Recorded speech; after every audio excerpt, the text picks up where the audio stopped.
నగేష్ గారు నమస్తే సార్. నమస్తే శ్రీకాంత్ గారు, ఎలా ఉన్నారు? నేను బాగున్నాను సార్. ఇండియా వచ్చినప్పుడు మిమ్మల్ని ఆ, కలుద్దాం అనుకున్నాను, కుదరలేదు. కలిసి అంటే మనం. ఒక్క రోజు అనుకున్నాం సార్. నేను మీ ఫోన్ నెంబర్ కాదు లిఫ్ట్ చేయలేకపోయాను అది. Okay, okay.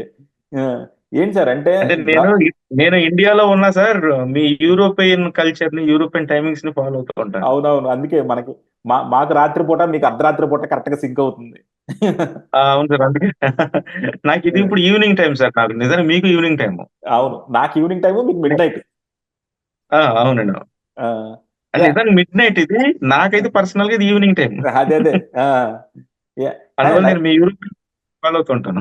అవునవును, మనకి వీడియోస్ కోసం ఈ టైం పర్ఫెక్ట్ గా సింక్ అయిందండి. నగేష్ అవును సార్, గారు. అవును సార్, యా. చెప్పండి. నేను ఇండియాలో తిరిగినప్పుడు నాకంటూ ఒక అనాలిసిస్ ఉందండి. అంటే ఏ కూటమి రాబోతుంది, లేకపోతే ఏ కూటమి వస్తుందా, లేకపోతే వైఎస్ఆర్సీపీ వస్తుందా, ఎవరు రాబోతున్నారు అన్నది నాకంటూ ఒక అనాలిసిస్ ఉంది. బట్ మీరేంటంటే గ్రౌండ్ లెవెల్లో రకరకాల ప్లేసుల్లో తిరిగారు. అండ్ యాజ్ అ జర్నలిస్ట్ గా మీరు కూడా రకరకాల జనాలతో కూడా ఇంటరాక్ట్ అయ్యి ఉంటారు, మాట్లాడి ఉంటారు కదా. మీ అనాలిసిస్ ఏంటండి అది? ఎందుకంటే చాలా మంది కూడా ఉత్కంఠంగా ఎదురు చూస్తున్నారనమాట. ఎవరు రాబోతున్నారు జూన్ 4 నాడు, పెట్టిలు ఓపెన్ చేస్తే అందులో నుంచి మన భవిష్యత్తు ఎలా బయటపడబోతుందని చెప్పి అందరూ కూడా ఉత్కంఠంగా ఎదురు చూస్తున్నారు. ఏం చెప్తారు సార్? సంక్షేమం చెప్తారా, అభివృద్ధి చెప్తారా? ఏది రాబోతుందంటారు ఆంధ్రప్రదేశ్కి? ఆ, అంటే మీరు సంక్షేమాన్ని వైసీపీకి, అభివృద్ధినేమో టీడీపీకి అడాప్ట్ చేసేసారు. అంటే సంక్షేమం అని వైఎస్ఆర్సీపీ వాళ్ళు చెప్పుకుంటున్నారు కాబట్టి నేను చెప్పాల్సి వస్తుంది. ఎందుకంటే సంక్షేమం అనేది ప్రతి పార్టీ చేస్తుంది కాబట్టి అది వైఎస్ఆర్సీపీకి కూడా మనం ఇవ్వక్కర్లా అసలు. ఆ, అరాచకం అని చెప్తే బాగోదేమో అని చెప్పి సంక్షేమం అని చెప్పాను అంతే. ఆ, ఆ, శ్రీకాంత్ గారు, అంటే నేను ఈ ఎలక్షన్ అయిన తర్వాత, అంటే ఎలక్షన్ లో పెద్దగా వర్కౌట్ చేయలేదు కానీ ఎలక్షన్ అయిన తర్వాత బాగా వర్కౌట్ చేశాను. ఉమ్, అన్ని జిల్లాలకు సంబంధించిన ఫీడ్బ్యాక్, నాకు తెలిసిన మిత్రులతో అది చాలా ఎక్కువ మాట్లాడి ఇన్ డెప్త్ గానే ఎంక్వైరీ చేశాను. చేసినప్పుడు నాకు ఏమనిపించిందంటే, ఇక్కడ టీడీపీ పొత్తు కూటమి ఏమనుకుంటుందంటే మాకు 130 150 సీట్లు వస్తాయని ప్రకటించేసుకుంటున్నారు ఆల్రెడీ. ఉమ్, అలాగే వైసీపీ వాళ్ళు కూడా మాకు 130 తగ్గవని అనౌన్స్ చేసుకుంటున్నారు. ఆఫ్ కోర్స్ వీళ్ళ దాంట్లో భరోసా కనబడుతుంది. వాళ్ళ దాంట్లోనేమో ఏదో విధంగా మనం ఉమ్, నమ్మకం కలిగించాలి, వస్తుందని ఒక భయం క్రియేట్ చేయాలన్నట్టు కనబడుతుంది. ఉమ్, ఫ్లేవర్ అంతా ఆల్మోస్ట్ ఆల్ పొత్తుకి ఖరారు అయిపోయిందని అందరూ వచ్చేసాం. అందరూ కూడా, మీరు, నేను, చాలా మంది మాక్సిమం అందరూ కూడా పొత్తుకి అధికారం వస్తుందని కన్ఫర్మ్ అయిపోయింది. ఆ ఉద్దేశంతో పొత్తుకి ఎన్ని సీట్లు వస్తున్నాయని నేను ఎంక్వైరీ చేసినప్పుడు చాలా నిగూఢమైన విషయాలు తెలిసాయి. ఉమ్, ఎలక్షన్ 3 ప్యాటర్న్స్ లో జరిగిందండి. ఎలక్షన్ ఫ్లేవర్ మొత్తం ఉమ్, మార్నింగ్ 7 నుంచి 10 వరకు వన్ సైడ్ పొత్తుకు పడ్డాయి, టీడీపీకి పడ్డాయి. ఉమ్, మధ్యాహ్నం 10 గంటల నుంచి ఈవినింగ్ వరకు 3 4 వరకు బ్యాలెన్స్డ్ గా పడ్డాయి ఓట్లు. కానీ 4 తర్వాత పడిన ఓట్లు ఎక్కువ మంది మహిళలు వచ్చారు, వృద్ధులు వచ్చారు, చాలా మంది, ఎక్కువ మంది మహిళలు వచ్చారు. గ్రామీణ ప్రాంతాల్లో ఎక్కువ ఈవినింగ్ టైం ఓటింగ్ అయింది. సో 81% అయింది. సో అది ఎవరికి పడింది అనేది ఒక క్వశ్చన్ మార్క్ ఉంది. మార్నింగ్ పడింది, పొత్తుకు పడింది అనేది ఒక క్లారిఫికేషన్ మన అబ్జర్వేషన్ లో తెలిసింది. ఆఫ్టర్నూన్ బ్యాలెన్స్ వెళ్ళింది అనేది కూడా గమనించాం. కానీ ఈవినింగ్ పడిన ఓటింగ్ ఎవరికి పడింది అనేది దాన్ని వైసీపీ నమ్మకం. కానీ వైసీపీ నాయకులు చేసినటువంటి గొడవలు కానీ, టీడీపీ నాయకులతో పడినటువంటి గొడవలు కానీ, టీడీపీ వాళ్ళకి వైసీపీ వాళ్ళకి జరిగిన గొడవలు కానీ, వీటిని పరిశీలిస్తే వైసీపీకి ఏదో ఒక భయం వచ్చింది అనేది మనకు అర్థమైంది, క్లియర్, అందులో డౌట్ లేదు. ఉమ్, పల్నాడులో జరిగిన గొడవలు కానీ, గుడివాడలో కూడా గొడవలు జరిగాయి, గన్నవరంలో గొడవలు జరిగాయి, చాలా చోట్ల గొడవలు జరిగాయి. ఇవన్నీ చూస్తూ ఉంటే ఖచ్చితంగా వైసీపీకి ఒక భయంతో ఈ గొడవలకి కారణం అనేది అర్థమవుతుంది. సరే, ఇవన్నీ అప్రస్తుతం. ఏ పార్టీకి ఎన్ని వస్తాయి అనేది నా అబ్జర్వేషన్ లో, ఇది నా పర్సనల్ అబ్జర్వేషన్ సార్. ఉమ్, ఇది whether it is right or wrong తర్వాత మీరు కాల్కులేట్ చేసుకుంది కానీ, ఆ, ఇది నా పర్సనల్ అబ్జర్వేషన్. చాలా మంది మా జర్నలిస్ట్ మిత్రులతో మాట్లాడినప్పుడు నేను ఒక సర్వే చెప్తున్నాను. ఈ సర్వేలో మనకి 175 నియోజకవర్గాలకి 52 నియోజకవర్గాలు రాయలసీమలో ఉన్నాయండి. ఉమ్, సాధారణంగా మనం ఇంతవరకు జరిగినటువంటి ఎన్నికల్లో గోదావరి జిల్లాలు, తూర్పు గోదావరి, పశ్చిమ గోదావరి జిల్లాలకు ఏ పార్టీకి మెజారిటీ వస్తే ఆ పార్టీ అధికారంలోకి రావడం చాలా సహజమైన విషయంగా తెలుస్తుంది. ఆ జిల్లాలో డిసైడింగ్ ఫ్యాక్టర్. ఎందుకంటే 19 నియోజకవర్గాలు తూర్పు గోదావరిలో ఉంటాయి, పశ్చిమ గోదావరిలో 16 నియోజకవర్గాలు ఉంటాయి. ఇవన్నీ ఎక్కువ 35 నియోజకవర్గాలు కాబట్టి ఇవి డిసైడ్ చేస్తూ వచ్చాయి. కానీ ఇక్కడ వార్ వన్ సైడ్ అయింది. కానీ ఈసారి రాయలసీమ డిసైడింగ్ ఫ్యాక్టర్ కాబోతుందండి. రాయలసీమలో ఆ, ఎన్నికల ఫలితాలు డిసైడింగ్ ఫ్యాక్టర్ కాబోతున్నాయి. ఎట్లాగంటే లాస్ట్ టైం 52 నియోజకవర్గాలు కానీ, అంటే రాయలసీమ 4 జిల్లాల్లో వైసీపీకి 49 వచ్చాయి, టీడీపీకి కేవలం 3 వచ్చాయి. ఈ 49లోనూ ఇప్పుడు చాలా భారీగా కోల్పోతుంది సీట్లు. ఇప్పుడు నాకున్న ఫీడ్‌బ్యాక్ ప్రకారం వైసీపీకి ఖచ్చితంగా 27 సీట్లొస్తున్నాయి సార్. ఆ 52లో. తెలుగుదేశం పార్టీకి 17 వస్తున్నాయి ఖచ్చితంగా. అంటే 17, 27 ఎంతవుతుంది సార్? 17, 27 30, 40, 44 అవుతుంది. 44. 44 అవుతుంది. రిమైనింగ్ 8 నియోజకవర్గాల్లో చాలా టఫ్ ఫైట్ నడిచింది.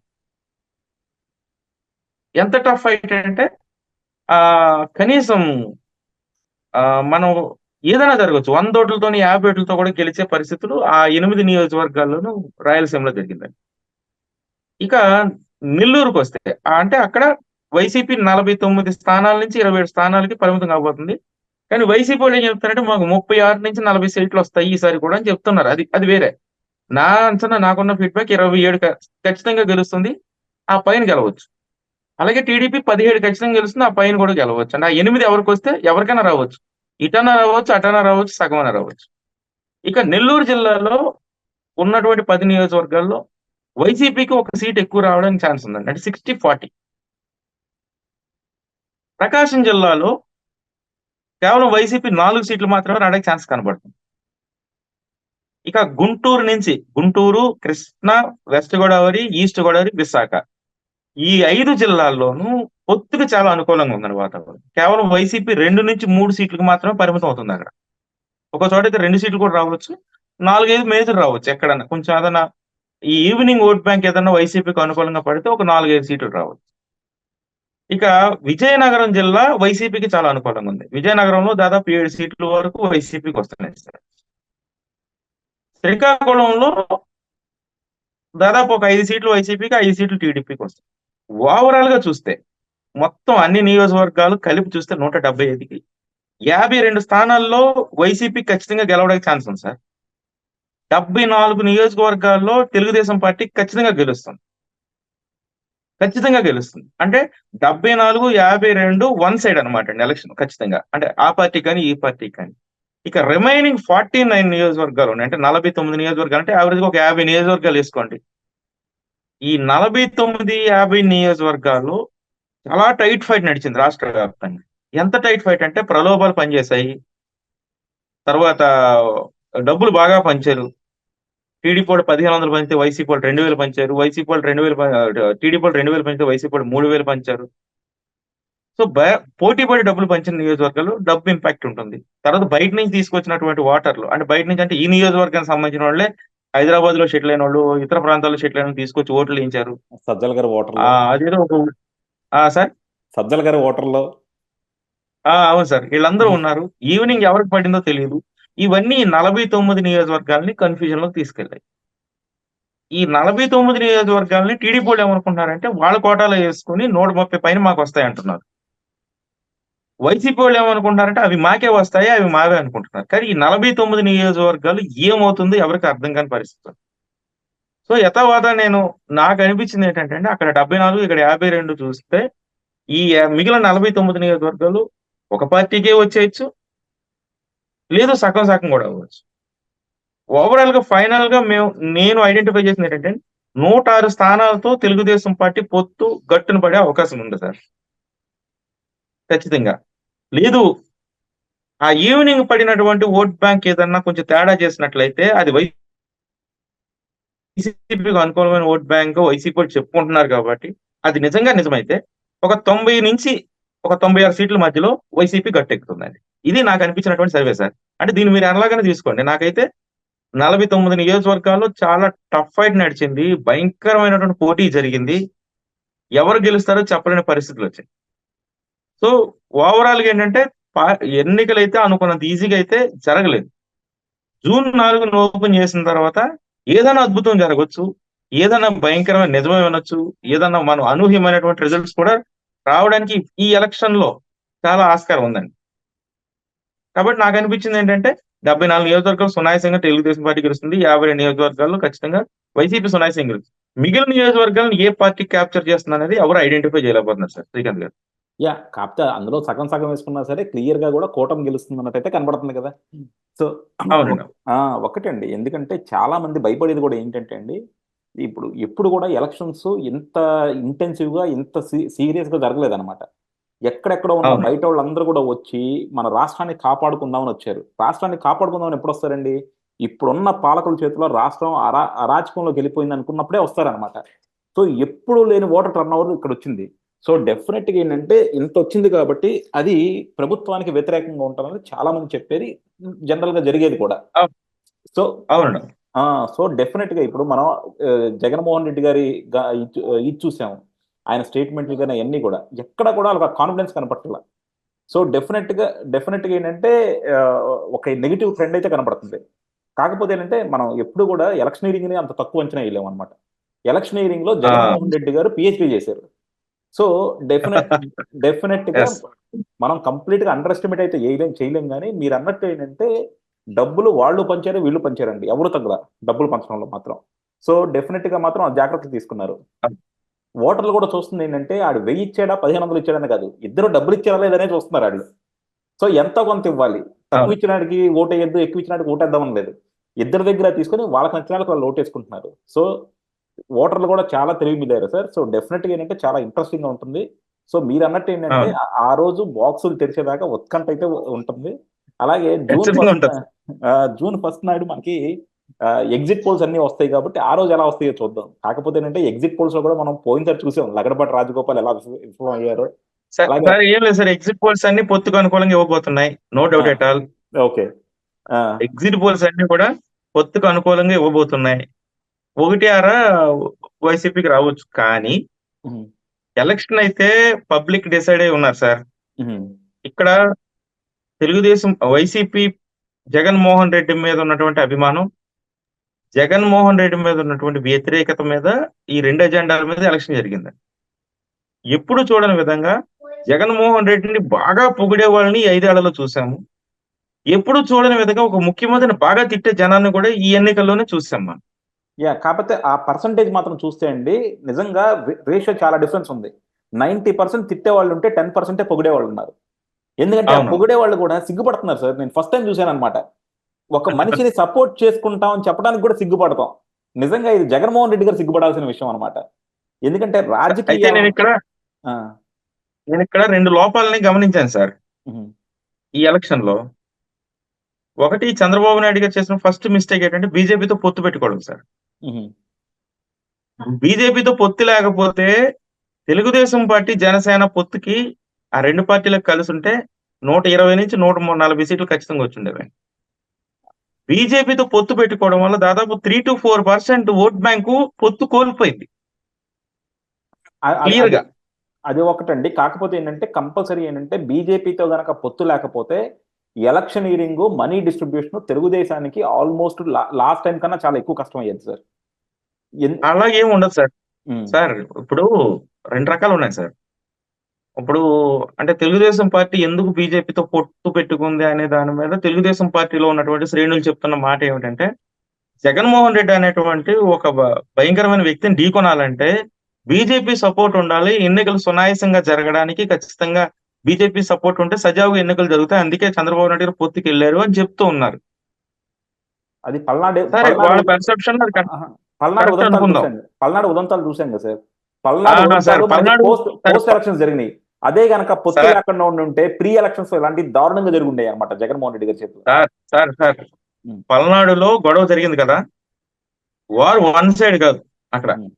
వార్ డబుల్ సైడ్ జరిగింది. అవును. అంటే తెలుగుదేశం పార్టీ నాయకులు, కార్యకర్తలు 5 ఏళ్లలో బాగా విసిగెత్తిపోయి ఉన్నారు సార్. దానికి తోడు జనసేన యూత్ తోడైంది ఈసారి. ఇప్పుడు వైసీపీ వాళ్ళేదో దాడులు చేస్తే ఈళ్ళ చేతులు ముడుచుకొని కూర్చునే పరిస్థితి లేదు. వీళ్ళు కూడా ఎదురు దాడులు చేయడానికి సిద్ధంగా ఉన్నారు. అంటే బీజేపీ లేకపోయినా వీళ్ళు రెడీగా ఉన్నారు అటాక్‌కి. అదేదో బీజేపీ ఉంటే సునాయాసంగా జరిగిపోతుంది. బీజేపీ ఉండడం వల్ల ఎలక్షన్ సజావుగా సాగిపోతదనే ఆలోచన ఓకే. మంచిదే. వాళ్ళ పెర్సెప్షన్ మనం కాదనకూడదు. కానీ అది కానీ లేకపోతే బీజేపీ లేకపోతే ఈసారి తెలుగుదేశం పార్టీకి బల్ల గుద్ది 130-140 సీట్లొచ్చుండేవి. అదే మనందరం ఏది? అనుకున్నదేగా. ఆ! బి అవును సార్. ఆ! అది ఎందుకంటే ఫస్ట్ మిస్టేక్ సార్. రెండోది ఏం చేశారంటే సార్, తెలుగుదేశం పార్టీలో 65 నియోజకవర్గాల్లో ఎలక్షన్ రోజున ఆ ముందు రోజు నుంచి ఎలక్షన్ బాగా చేయలేకపోయారు సార్. కారణాలు ఏదైనా కావచ్చు. ఫైనాన్షియల్ ప్రాబ్లమ్స్ ఉండొచ్చు, ఏమి టెక్నికల్ లేదు సార్. ఇష్యూస్ ఉండొచ్చు, ఫైనాన్షియల్ ప్రాబ్లం అధికార అయితే ప్రాబల్యం కావచ్చు. ఫైనాన్షియల్ ప్రాబ్లం అయితే ఈసారి ఎక్కడ లేదండి. అది మాత్రం నేను క్లియర్ గా అబ్జర్వ్ చేశాను. లేదంటే ఆ, వాళ్ళైతే 65 వ- నియోజకవర్గాల్లో సార్, నేను 65 అంటే మేము ఒక జర్నలిస్ట్ క్రూ, ఒక ఉమ్, సీనియర్ జర్నలిస్టులు అందరూ కలిపి మేము ఒక అనలైజేషన్ కి వచ్చినప్పుడు ఒక ఉమ్, 65 నియోజకవర్గాల్లో తెలుగుదేశం పార్టీ ఎలక్షన్ సరిగ్గా చేయలేకపోయింది. ఉమ్, అనుకున్న స్థాయిలో బలం ఉండి కూడా అంత ఉమ్, బలాన్ని అంత ప్రజల్లోకి తీసుకెళ్ళలేకపోయారు ఆ 2 రోజులు ఎలక్షన్ ఫ్లేవర్ ని. ఉమ్. అందువల్ల కొంచెం వీక్ అయిందా. లేదంటే ఖచ్చితంగా 130, 140 సీట్లు వచ్చి ఉండేవి.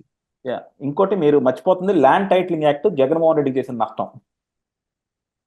అంటే ఇప్పుడు దాన్ని సెంట్రల్ లెవెల్ లో చేశారు. సెంట్రల్ లెవెల్ లో మీన్స్ కానీ అదే టీడీపీ సెంట్రల్ ఆఫీస్ నుంచి బాగా దాన్ని అవును. బాగానే కానీ ప్రోపగండ చేశారు. అదే జగన్మోహన్ రెడ్డికి నిజంగా లాస్ట్ లో వచ్చిన తెలుగుదేశానికి వచ్చిన అస్త్రం అనమాట అది. అది మాత్రం చాలా అవును బాగా సార్. పనిచేసింది. ఎందుకంటే అసలు మామూలు అవును వాళ్ళు కూడా జగన్మోహన్ రెడ్డిని చూసి అసహించుకోవడానికి ఇది బాగా ఉపయోగపడింది అనమాట. ఎందుకంటే ఒక అవును మనిషికున్న అది ఖచ్చితంగా. రెప్యుటేషన్, ఒక చిన్న గాసిప్ అండి, ఆ మనిషికున్న రెప్యుటేషన్ వల్ల ఎంత ఇంటెన్సిఫై అవుతుందని కారణం ల్యాండ్ టైటిలింగ్ యాక్ట్ అనమాట. ఇదే ల్యాండ్ టైటిలింగ్ అవును. యాక్ట్ చంద్రబాబు తీసుకొచ్చుంటే అంత నెగిటివ్ వచ్చేది కాదు. జగన్మోహన్ రెడ్డి తెచ్చాడు కాబట్టి అంత నెగిటివ్ వచ్చింది. సో అది అంతే కదా సార్. ఎవరు ప్రచారం ఇప్పుడు జగన్మోహన్ రెడ్డి చెప్తారు చూసారా, విశ్వసనీయత విశ్వసనీయత అని. జగన్మోహన్ రెడ్డికి ఉన్న విశ్వసనీయత ఏంటో ఈ రోజు సమాజంలో నిరూపితమైంది ఆ ల్యాండ్ టైటిలింగ్ యాక్ట్ వల్ల. సో డెఫినెట్ గా అదే కదా ఏంటంటే సార్. ఇప్పుడు జగన్మోహన్ రెడ్డి విశ్వసనీయత కోల్పోయాడని చెప్పడానికి ఇంతకన్నా ఎక్కువ ఉదాహరణ అక్కర్లేదండి.